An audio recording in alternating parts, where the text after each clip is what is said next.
Hi, my name is Steve Wallace. This is my intro video for AEP 800, and this is actually my last class for my administration endorsement in Kansas, so I'm excited.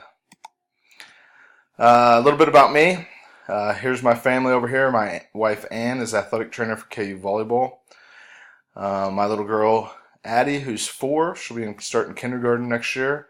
My little man Noah, who's 2, so they obviously keep us very busy. And we have a third on the way, another little girl coming in July. So we're excited to be adding to our little family. I currently teach at Gardner Edgerton High School, which is in Kansas. Um, it is a 6A school, which is the largest classification in Kansas. We have about 1,700 students. About 90% of those students are Caucasian.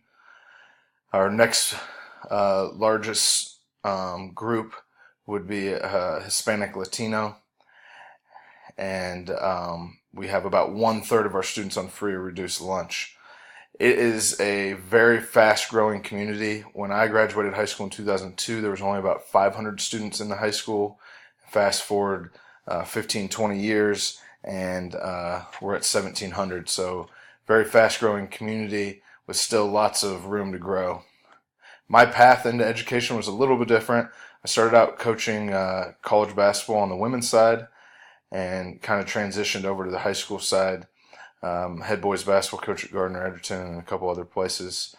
I've been at a couple other schools in Kansas. In Kansas City, Kansas, was at Piper High School, which is a 4A school, about 500 students. And then I went to Shawnee Heights High School in Topeka, which is a 5A school with about 1,200 students. So I've seen a lot of different types of schools and types of clientele within schools.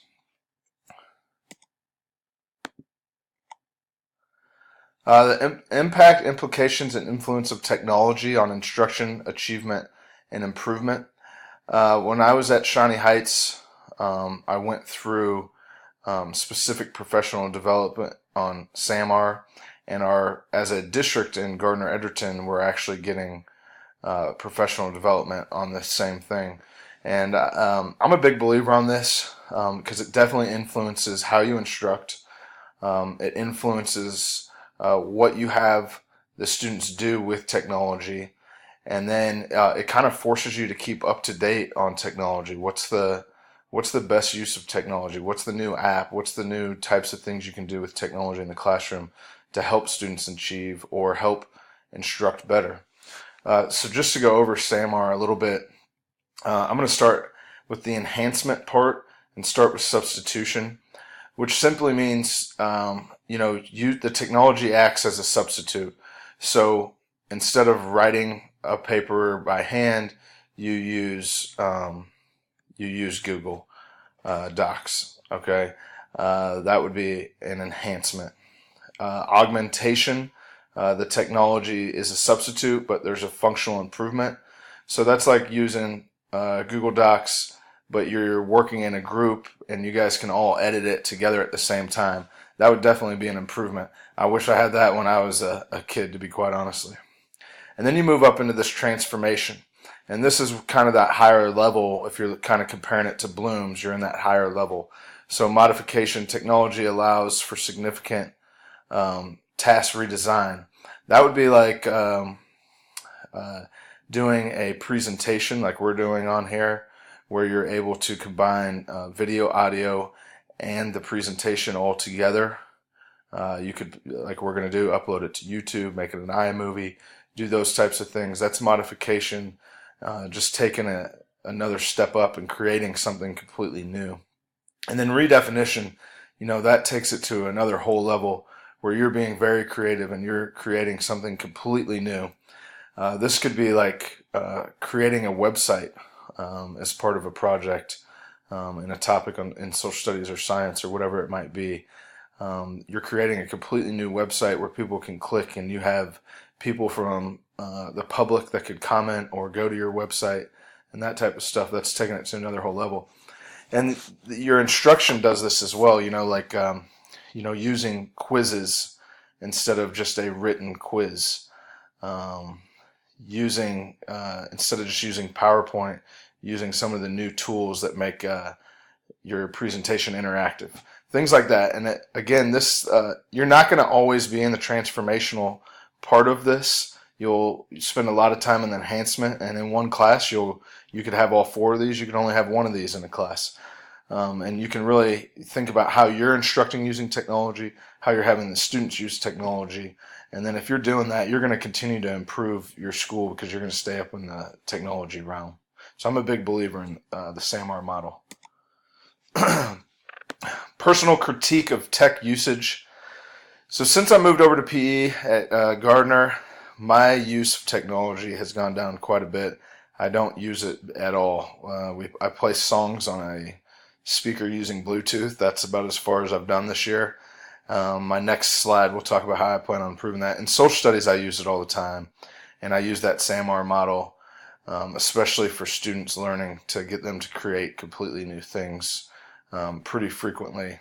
And then we were constantly, what's been nice, we had iPads at Shawnee Heights, we have Chromebooks at Gardner, so we've been able, the access to technology has been there, and it's been, professional development has helped me learn how to use it in better ways.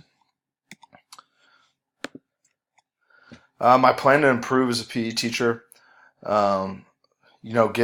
Give students, some quizzes over our different units, like the basketball unit. Give them a little 10, 20 question quiz on quizzes and let them get out their Chromebooks and do that, or do it at home and see what they've learned as far as the rules of the game, strategy. Create a presentation, so I have an idea of, to get to the really higher level thinkings, is they have to come up with a completely new game for us to play in class, and they would have to create a presentation similar to this that would explain their game and have diagrams and whatnot that shows us the rules of the games and how we're going to play it. That would definitely get to that higher level, and using some technology at some of the higher levels. And then Padlet is something that I learned about this year that would be a great intro thing. It's kind of like creating a miniature little Facebook profile where you could put up a picture of yourself, answer some questions about yourself. So I think I'll do that as an intro activity next year. So that's some ways I plan to improve the use of technology in the PE classroom. Impact on funding. Like I said, at the schools I've been, luckily we have one-to-one. So we've had Chromebooks and iPads available.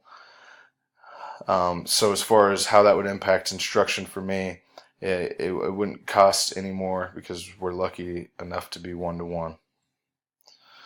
And that concludes my intro video. Look forward to getting to know everybody in class, and looking forward to this being my last one before I can have the opportunity to become an administrator. Thanks for listening. Have a great one.